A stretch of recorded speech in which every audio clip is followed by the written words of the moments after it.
Assalamualaikum warahmatullahi wabarakatuh. Selamat pagi Ananda, Ibu semua.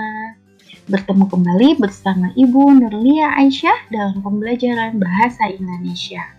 Bagaimana kabar Ananda semua? Semoga Ananda Ibu selalu dalam keadaan sehat dan tetap semangat belajar di rumah.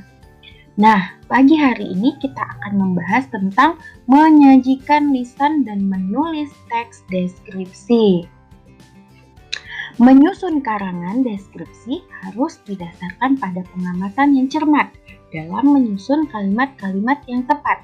Selain dalam bentuk tertulis, teks deskripsi juga dapat disajikan secara lisan loh. Dalam penyampaian lisan maupun tulis harus memperhatikan kejelasan dan perincian objek. Menyajikan teks deskripsi bisa disajikan dengan lisan dan juga bisa disajikan dalam bentuk tulisan. Menyajikan teks deskripsi secara lisan. Hal utama yang harus diperhatikan dalam menyampaikan teks deskripsi secara lisan adalah suara. Kejelasan dan intonasi suara menjadi faktor yang menentukan mudah atau tidaknya informasi tersebut dipahami oleh pendengar. Gerak-gerik tubuh juga perlu digunakan untuk lebih meyakinkan pendengar. Hal yang perlu diperhatikan dalam menyampaikan teks deskripsi secara lisan, yang pertama adalah materi. Materi dalam teks deskripsi dapat berupa gambaran objek yang diamati, dilihat, didengar, atau dirasakan, misalnya tayangan video atau gambar. Yang kedua, pola pengembangan. Pola pengembangan yang digunakan adalah pola pengembangan spasial atau sudut pandang.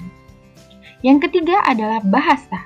Bahasa yang digunakan bahasa efektif dan komunikatif agar teks deskripsi yang disampaikan mudah dipahami.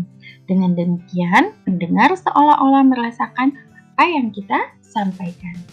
Yang keempat, aspek-aspek berbicara. Perhatikan vokal, intonasi, dan artikulasi yang digunakan ketika menyampaikan teks deskripsi secara lisan. Selain itu, gunakan mimik dan gestur yang mendukung isi teks deskripsi tersebut. Berikutnya adalah menulis teks deskripsi. Ada beberapa langkah dalam menulis teks deskripsi.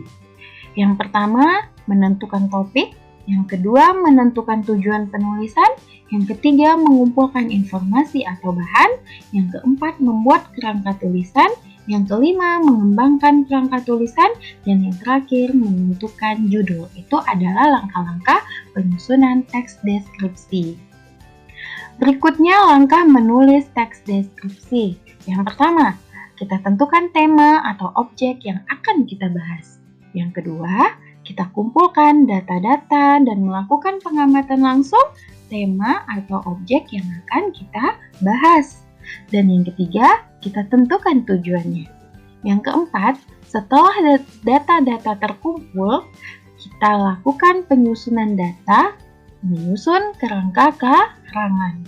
Menguraikan kerangka karangan menjadi teks deskripsi yang disesuaikan dengan tema yang sudah kita tentukan. Kemudian menyunting teks deskripsi. Menyunting dilakukan untuk memperbaiki dan menyempurnakan tulisan. Langkah-langkah menyunting tulisan. Yang pertama, membaca tulisan dengan teliti. Yang kedua, memperbaiki kesalahan penulisan ejaan. Yang ketiga, memperbaiki kalimat sehingga runtut atau tersusun secara berurut.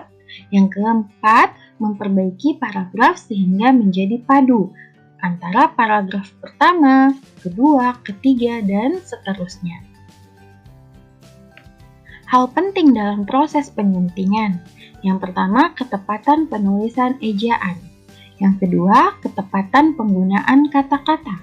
Yang ketiga, penggunaan kalimat efektif. Dan yang keempat, keterpaduan paragraf. Nah, Ananda, itulah pemaparan tentang menyajikan lisan dan menulis teks deskripsi. Berikut adalah tugas untuk Ananda Ibu, yaitu buatlah sebuah teks deskripsi karya kalian sendiri dengan judul Sekolah Baru. Kemudian bacakan teks tersebut dalam bentuk video. Terima kasih telah menonton video ini. Semoga bermanfaat untuk kita semua. Wassalamualaikum warahmatullahi wabarakatuh. Sampai jumpa.